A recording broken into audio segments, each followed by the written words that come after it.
یہ محفلیں تو بہت کم لوگ کراتے ہیں، گانے کی، باجے کی، ڈھول کی، تماشے کی محفلیں لوگوں کو پسند ہوتی ہیں۔ اور آج بھی اگر صاحب خانہ نے یہ خرافات کی محفلیں سجائی ہوتی تو ان کے مکان میں، ان کے گھر میں پیر رکھنے کی جگہ نہ ہوتی۔ 60 سال کا بڈھا بھی ایک ٹانگ پہ کھڑے ہو کر پوری رات سماعت کرتا، پوری رات دیکھتا۔ اور ابھی بھی جا کے دیکھنا ہو تو دیکھ لینا یہ خرافات کی محفلوں میں کہ جہاں جہاں ہو رہی ہیں وہاں وہاں لوگ بڑی جم کے سنتے ہیں، بڑی کوشش سے اس میں شرکت کرنے کی سوچتے ہیں۔ بہرحال یہ اپنے اپنے مقدر کی بات ہے۔ اللہ جسے نیکی کی توفیق دیتا ہے اللہ اسے اپنے ذکر کی محفل میں بلا دیتا ہے۔ آپ لوگ رنجیدہ نہ ہو کہ ہم 4 5 یا 10 ہیں، بلکہ آپ تاریخ اٹھا کے جب پڑھو گے تو پتہ چلے گا حق والے، سچائی والے کم ہی ہوتے ہیں، مگر اللہ انہیں ہی فتح مبین عطا فرماتا ہے۔ تو آپ اگر سبحان اللہ 5 6 ہی کہتے رہیں گے تو مجھے سپورٹ ہوتا رہے گا اور انشاءاللہ بات آگے بڑھتی رہے گی۔ سبحان اللہ۔ آئیے ہم اور آپ سب مل کر عقیدت و محبت کے ساتھ بارگاہ رسالت مآب میں بآواز بلند درود پاک پڑھیں۔ اللہم صلی علی سیدنا و مولانا محمد مبارک وسلم، صلو علیہ صلاۃ و سلام علیک یا رسول اللہ صلی اللہ تعالی علیہ وسلم۔ ماشاءاللہ یہ ہمارے عبد القادر بھائی ہیں سونڈ والے، ان کا سونڈ بہت اچھا بول رہا ہے۔ کئی جگہ مجھے تقریر کرنے کا موقع ملا، دل خوش ہو گیا۔ اللہ کی بارگاہ میں دعا ہے اللہ ان کے کام میں اور برکتیں عطا فرمائے، آمین۔ اور اللہ ہمیں اس رات کے اندھیرے اور تاریکی میں یہاں بیٹھنے کا بھرپور اللہ ثواب عطا فرمائے۔ آمین۔ میں نے خطبہ مسنونہ کے بعد قرآن کریم کی آیت کریمہ پڑھی۔ اللہ پاک ارشاد فرماتا ہے الرجال قوامون علی النساء، اللہ نے مردوں کو عورتوں پر حاکم بنایا ہے۔ حضرات محترم، نکاح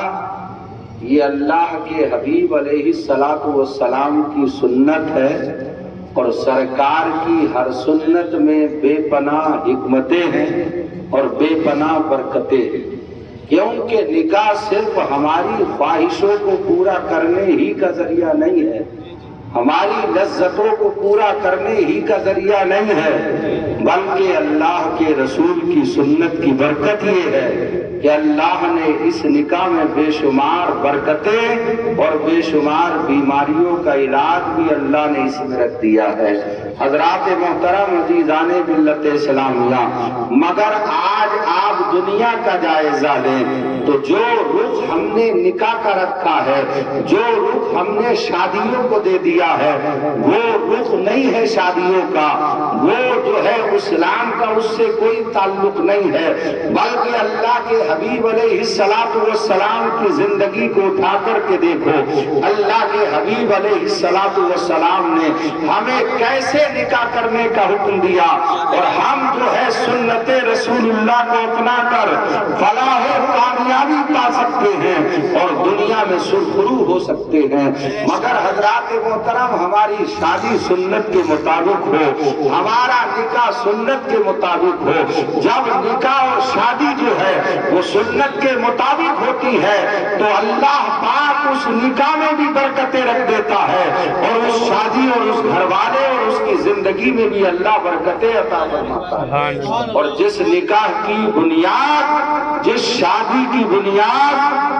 غیر شرعی رسومات پر رکھی جاتی ہے تو حضرات محترم پھر وہ کامیابی کی منزلوں کو نہیں پہنچتا ہے۔ چند دنوں کے بعد گھروں میں جھگڑے ہوتے ہیں، گھروں میں فساد پیدا ہوتے ہیں، گھروں میں بگاڑ پیدا ہوتے ہیں، کیونکہ اس کی اصلی وجہ یہی ہے کہ ہمیں جس طریقے سے جو ہے سنت رسول اللہ کے مطابق نکاح کرنا چاہیے تھا، ہم نے اس سنت مصطفیٰ کے مطابق نکاح نہیں کیا، اور جب نکاح ہم نے سنت مصطفیٰ کے مطابق نہیں کیا تو ہمیں کما حقہ وہ برکتیں بھی نہ مل سکیں۔ اللہ کے حبیب علیہ السلام حدیث شریف میں ارشاد فرماتے ہیں، اے جوانوں کی جماعت، تم میں سے جو نکاح کی طاقت رکھے وہ نکاح ضرور کرے، اور جو نکاح کی طاقت نہ رکھے اسے چاہیے کہ وہ متواتر روزے رکھے، لگاتار روزے رکھے۔ حضرات محترم عزیزان ملت اسلامیہ، آج ہم نے شادی کو، نکاح کو اتنا مہنگا کر دیا ہے، اتنا مہنگا کر دیا ہے کہ جس کے گھر میں بیٹی پیدا ہوتی ہے، ایک بار نہیں 10 بار وہ سوچتا ہے اس بات کو کہ یہ بیٹی میرے گھر میں آ تو گئی ہے، یہ خدا کی نعمت بھی ہے اور خدا کی رحمت بھی ہے، مگر یہ کل جب بڑی ہوگی، بالغ ہو جائے گی، اس کی نکاح کا وقت ہوگا تو یہی خدا کی رحمت میرے لیے کہیں زحمت نہ بن جائے، کیونکہ وہ سوچتا ہے 10-20 لاکھ میرے پاس ہوں گے تو اس کے نکاح کا انتظام ہوگا۔ حضرات محترم، حالانکہ اللہ کے حبیب علیہ السلام ارشاد فرماتے ہیں، اے لوگوں نکاح کو آسان کرو، کیونکہ جب نکاح کو تم آسان کر دو گے تو اللہ پاک اس میں تمہارے لیے بے شمار برکتیں اور بے شمار حکمتیں اللہ عطا فرمائے گا۔ مگر حضرات محترم، ہم نے نکاح کو اتنا مہنگا کر دیا، اتنا مہنگا کر دیا، غیر شرعی رسومات کو ہم نے جنم دے دیا، اور ایک بار نہیں، انسان کتنی بار سوچتا ہے کہ جب میرے پاس بھرپور پیسے ہوں گے تب نکاح کروں گا، جب میرے پاس بھرپور جو ہے اسباب مہیا ہوں گے تب میں نکاح کروں گا۔ حضرات محترم، دیر سے نکاح کرنے کے نقصانات آپ کی بھی نکاحوں کے سامنے ہیں، میری بھی نکاحوں کے سامنے ہے، زمانہ دیکھ رہا ہے۔ اگر ہم نے اپنے بچوں کی شادیاں جلدی کر دی ہوتی، ہم نے نکاح میں جلدی کی ہوتی، نکاح کو آسان بنایا ہوتا، شادیوں کو آسان کر دیا گیا ہوتا تو یہ معاشرے کے حالات اتنے بدتر نہ ہوتے، معاشرے کے حالات اتنے بگڑتے نہیں۔ حضرات محترم، آج یہ معاشرے کے حالات بگڑ رہے ہیں، کہیں نہ کہیں اس میں ذمہ دار ہم بھی ہیں، کہیں نہ کہیں ذمہ داری ہماری بھی ہے، کیونکہ حضرات محترم، بیٹا اور بیٹی جوان ہو گئے مگر باپ کے پاس پیسہ نہیں ہے، دولت نہیں ہے،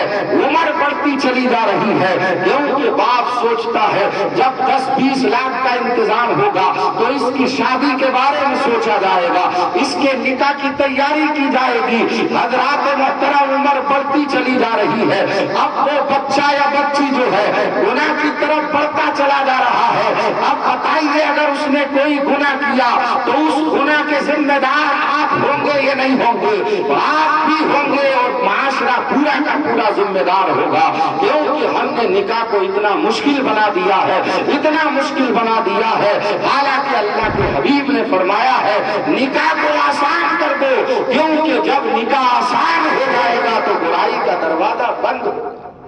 حضرات محترم عزیزان ملت اسلامیہ، آپ دیکھ رہے ہیں حالات آپ کی نگاہوں کے سامنے ہیں، کچھ بھی اس کا مطلب ہو سکتا ہے اور کوئی بھی اس کی وجہ ہو سکتی ہے، مگر میری نظر میں ایک وجہ یہ بھی ہے، دیر سے نکاح کرنا، شادی کرنا، یہ بھی معاشرے کے بگڑنے کی ایک اہم وجہ ہے۔ ظاہر بات ہے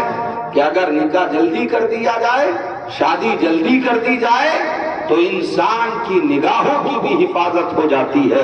اور انسان کی شرمگاہ کی بھی حفاظت ہوتی ہے۔ اللہ کے حبیب علیہ السلام حدیث پاک میں ارشاد فرماتے ہیں، ایک حدیث کا مفہوم ذکر کر دوں اس کے بعد اپنی بات ختم کر دوں، کیونکہ آپ بھی نہیں بول رہے ہیں اور ماحول بھی نہیں ہے کچھ ایسا،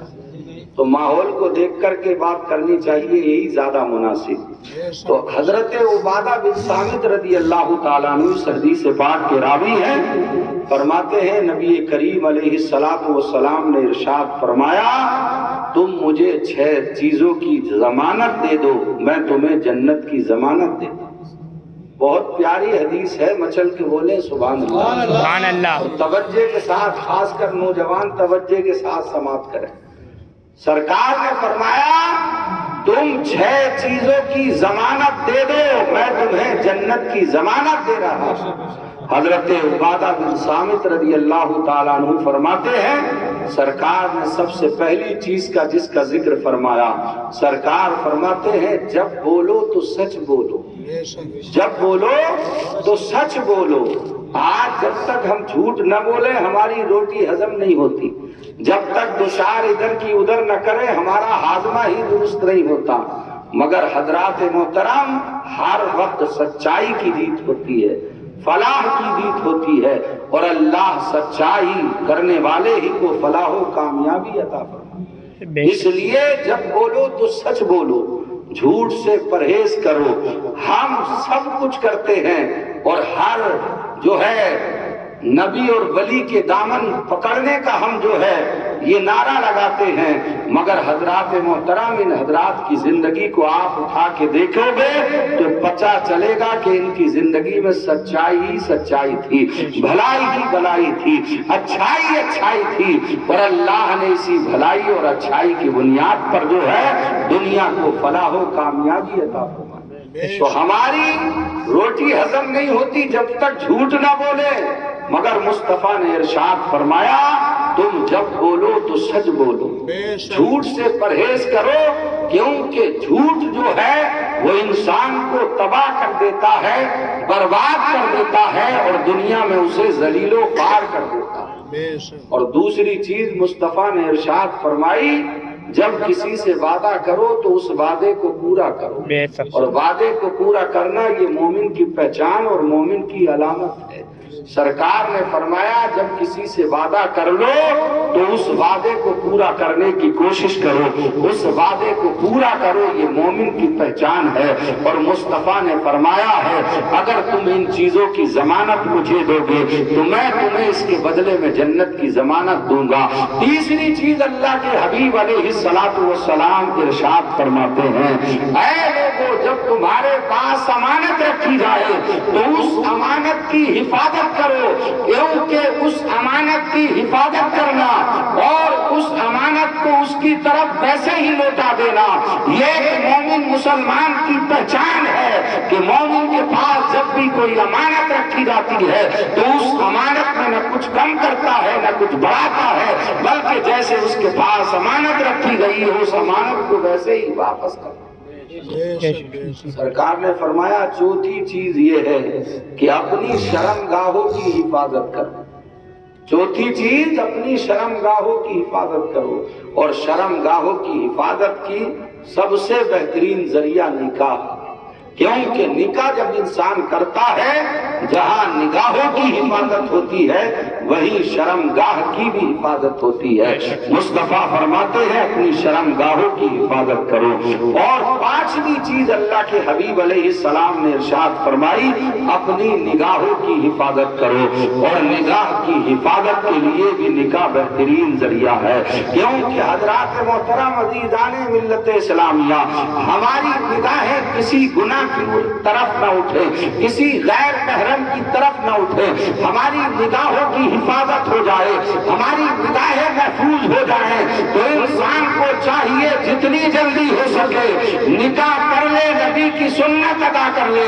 اس کی نگاہوں کی بھی حفاظت ہوگی اور اس کے ایمان کی بھی حفاظت ہوگی. حضرات محترم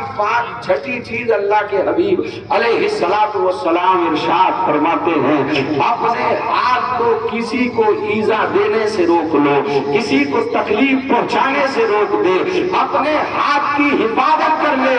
نبی نے فرمایا ان 6 چیزوں کی ضمانت تم مجھے دے دو اور میں تمہیں اس کے بدلے میں جنت کی بشارت اور جنت کی ضمانت دے رہا ہوں. حضرات محترم عزیزان ملت اسلامیہ تو انسان کو چاہیے گناہوں سے بچے اور جتنی جلدی ہو سکے اتنی جلدی نکاح کرے. نہ لڑکے والے کم ہیں اور نہ لڑکی والے کم ہیں, کمی تو دونوں طرف سے ہے. کیونکہ لڑکی والا بھی دیکھتا ہے کہ لڑکا مالدار ہونا چاہیے, دولت مند ہو, پیسے والا ہو, پڑھا لکھا ہو. مگر حضرات محترم اللہ کے حبیب علیہ السلام نے جو ہمیں اور آپ کو سکھایا اور بتایا ہے, مصطفیٰ فرماتے ہیں تم ایسی لڑکی کو پسند کرو, ایسی لڑکی کو پسند کرو جو دیندار ہو, اور دینداری کو تم ترجیح دو, کیونکہ اگر اس کے پاس دینداری ہوگی تو وہ اپنے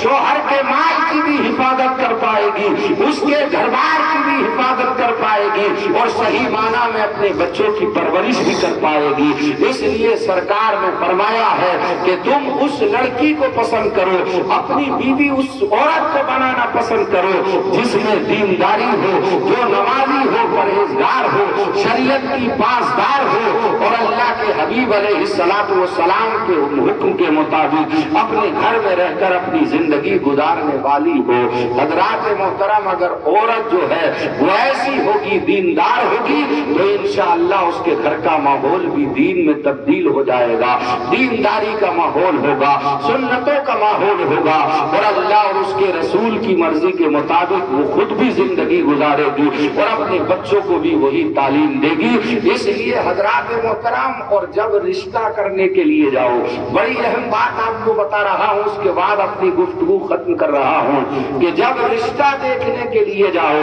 جہاں تم لڑکے کو دیکھو، اس کی جائیداد کو دیکھو، اس کے مال اور دولت کو دیکھو، اور سب سے پہلے اگر تمہیں کوئی چیز دیکھنا ہے تو اس کا ایمان دیکھو کہ جس لڑکے کے ساتھ ہم رشتہ کرنے کے لیے جا رہے ہیں وہ سنی صحیح العقیدہ بھی ہے یا نہیں ہے، سنی ہے یا نہیں ہے، اور جس لڑکی سے تم اپنا رشتہ یا کسی مومن مسلمان کا رشتہ کرنے جا رہا ہو، سب سے پہلے یہ دیکھو کہ وہ لڑکی سنی صحیح العقیدہ ہے بھی یا نہیں۔ حضرات محترم، ماحول یہ ہے، دولت کے سیلاب میں نہ جانے کتنے لوگ بہ گئے اور بد عقیدہ لڑکوں سے اپنی لڑکیوں کی شادی کر دی، اور بد عقیدہ لڑکوں سے اپنی لڑکیوں کی اور لڑکوں کی لڑکیوں سے شادی کر دی۔ حضرات محترم، اس کا نقصان کیا ہوتا ہے؟ اگر کوئی بد عقیدہ لڑکی گھر میں آتی ہے تو صرف گھر ہی تباہ و برباد نہیں ہوتا ہے، بلکہ پورا کا پورا خاندان تباہ و برباد ہو جاتا ہے۔ اس لیے سب سے پہلے ہم جب رشتہ دیکھنے کے لیے جاتے ہیں تو ہر آدمی چھان بین کرتا ہے، کہیں لڑکا کچھ کھانے والا تو نہیں ہے، پینے والا تو نہیں ہے، شرابی جواری تو نہیں ہے، زناکار تو نہیں ہے، بدچلن تو نہیں ہے، دکانیں کتنی ہیں، مکان کتنا ہے، جائیداد کتنی ہے، مگر ان سب باتوں سے پہلے ہمیں یہ معلوم بھی کرنا چاہیے کہ تو مسلمان بھی ہے یا نہیں ہے، صحیح معنی میں سنی صحیح العقیدہ ہے یا نہیں ہے۔ اگر سنی صحیح العقیدہ ہے، مالدار نہیں ہے، غریب بھی ہے، تو اس کے ساتھ میں اپنی بیٹی کا نکاح کر دو، اللہ اس کی برکت سے اسے کامیابی اور فلاح عطا فرمائے گا، اور اس کے گھر میں اللہ پاک رحمت و انوار کی بارشیں عطا فرمائے گا۔ حضرات محترم، سچی بات یہ ہے، مال اور دولت کی وجہ سے نہ جانے کتنے لوگوں نے بدعقیدہ لوگوں میں اپنے بیٹی اور بیٹیوں کی شادی کر دی۔ انہوں نے کچھ نہیں دیکھا، صرف مال دیکھا، دولت دیکھا کہ لڑکی کا باپ بہت مالدار ہے، لڑکی کا باپ بہت جائیداد کا مالک ہے، مگر حضرات محترم، اگر جائیداد کو نہ دیکھا ہوتا، صرف اس کے ایمان کو دیکھا ہوتا، تو انشاءاللہ گھر میں اسلامی ماحول ہوتا اور بہاریں ہی کچھ اور۔ اس لیے میری آپ سے بھی گزارش ہے، اور جہاں تک میری آواز پہنچ رہی ہے، جو جو سن رہے ہیں ان سے میں یہ گزارش کروں گا کہ جب وہ رشتہ کرنے کے لیے جائیں تو سب سے پہلے اسے یہ دیکھیں وہ کامل مومن ہے یا نہیں ہے، مسلمان ہے یا نہیں ہے، کہیں بدعقیدہ تو نہیں ہے، کہیں دین سے پھرا ہوا تو نہیں ہے۔ حضرات محترم، کیونکہ ہمارے لیے دولت بعد میں ہے، مال بعد میں ہے، سب سے پہلے اگر ایک مومن کے لیے ہے تو ایمان ہے۔ تو اس لیے اگر لڑکا دیکھو تب بھی سنی صحیح العقیدہ دیکھو، اور لڑکی دیکھو تب بھی سنی صحیح العقیدہ دیکھو، کیونکہ حضرات محترم جب ایمان اس کے پاس ہوتا ہے تو گھر کا ماحول بھی پھر اسلامی ہی ہوتا ہے۔ اس لیے آپ نکاح کرو، شادی کرو، اپنا کوئی بھی پروگرام کرو، مگر ہر پروگرام شریعت کے مطابق ہونا چاہیے۔ جب شریعت کے مطابق کام ہوتا ہے تو اس میں برکتیں کچھ اور ہی ہوتی۔ مگر حضرات محترم، ہمارے حالات کیا ہیں؟ ہم اپنے مطلب کی نکال لیتے ہیں۔ ہمیں تو شریعت یاد کب آتی ہے؟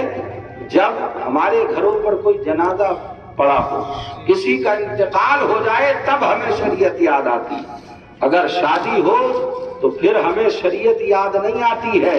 پھر ہم دنیا داروں کی رسمیں تلاش کرتے ہیں، کہ یہ فلاں کی مرضی کا کام ہے، یہ فلاں کی مرضی کا کام ہے، مگر حضرات محترم جو آپ کو گناہ پر ابھار رہا ہے، گناہ کی دعوت دے رہا ہے، وہ خود بھی گڈھے میں گر رہا ہے اور آپ کو بھی گڈھے میں ڈھکیل رہا ہے۔ اس لیے گناہ کے بعد میں کسی کی مت مانیے، بلکہ آپ اپنے دل سے فیصلہ کیجیے۔ شادی ہو تو وہی کام ہوگا جس کام کی مصطفیٰ نے اجازت دی ہے، اور اگر غمی ہو ہمارے گھروں پر تب بھی وہی کام ہوگا جس کام کی ہمیں مصطفیٰ نے اجازت دی ہے۔ مگر حضرات محترم یہ صاحب خانہ نے، ہمارے بھائی صاحب نے محفل منعقد کی، بہت قابل مبارکباد ہے، میں انہیں مبارکباد پیش کرتا ہوں۔ ایسے ہی انشاءاللہ ماحول پیدا ہوگا تو دھیرے دھیرے یہ ماحول رائج ہو جائے گا کہ شادی کے موقع پر لوگ پھر ڈانس پارٹی، ڈی جے، گاجا باجا اور ڈھول تماشے نہیں کریں گے، بلکہ اگر یہ دھیرے دھیرے ہوتا رہے گا تو انشاءاللہ جلسوں کا، پروگراموں کا یہ آغاز ہو جائے گا، اور شادی کے موقع پر پھر انشاءاللہ یہی ذکر کی محفلیں سجتی رہیں گی۔ حضرات محترم عزیزان ملت اسلامیہ، تو بتانے کا مقصد صرف و صرف یہی ہے، چاہے لڑکے کی شادی کرو یا لڑکی کی شادی کرو، مگر لڑکی دیکھو تو دیندار دیکھو، لڑکا دیکھو تو دیندار دیکھو، کیونکہ جب دیندار ہوتا ہے تو گھر میں بھی ماحول دین کا ہی پیدا ہوتا ہے، بہاریں ہی کچھ اور ہوتی ہیں، برکتیں ہی کچھ اور ہوتی ہیں، اور شادی اپنے یہاں کرو تو سنت کے مطابق کرو، کیونکہ سنت کے مطابق جو کام ہوتا ہے اس میں بہاریں اور برکتیں کچھ اور ہی ہوا کرتی ہیں۔ حضرات محترم، اللہ پاک قرآن میں فرماتا ہے الرجال قوامون علی النساء، مردوں کو اللہ نے عورتوں پر حاکم اور افسر بنایا ہے، اس لیے عورت کو چاہیے کہ وہ اپنے شوہر کی اطاعت و فرما برداری کرے، اور آدمی کو چاہیے کہ وہ اپنی عورت کی عزت کی حفاظت کرے اور اسی کے ساتھ اچھی اور اسلامی طریقے سے اپنی زندگی کو بسر کرے۔ ان کی مہک نے دل کے غنچے کھلا دیے ہیں، ان کی مہک نے دل کے غنچے کھلا دیے ہیں، جس راہ چل دیے ہیں کوچے بسا دیے ہیں، اور جب آ گئی ہے جوش رحمت تو ان کی آنکھیں، جب آ گئی ہے جوش رحمت تو ان کی آنکھیں، جلتے بجھا دیے ہیں، روتے ہنسا دیے ہیں۔ میرے کریم سے گر قطرہ کسی نے مانگا، دریا بہا دیے ہیں، دربے بہا دیے ہیں۔ اللہ کیا جہنم اب بھی نہ سرد ہوگا، رو رو کے مصطفیٰ نے دریا بہا دیے۔ اللہ کے بندوں کچھ تو بول دو، تمہیں دیکھ دیکھ کے تقریر کرنے والا بھی سونا شروع کر دے۔ کم سے کم بیٹھے ہو تو سبحان اللہ الحمدللہ بولتے رہو، ثواب بھی ملتا رہے گا اور پڑھنے والے کی حوصلہ افزائی بھی ہوتا رہے گی۔ اللہ اس محفل کو اپنی بارگاہ میں قبول فرمائے، اس کی برکتوں سے، رحمتوں سے، نعمتوں سے صاحب خانہ اور ہم سب کو مالا مال فرمائے، آمین۔ وآخر دعوانا الحمدللہ رب العالمین، استغفر اللہ ربی من کل ذنب واتوب الیہ۔ السلام علیکم ورحمۃ اللہ وبرکاتہ۔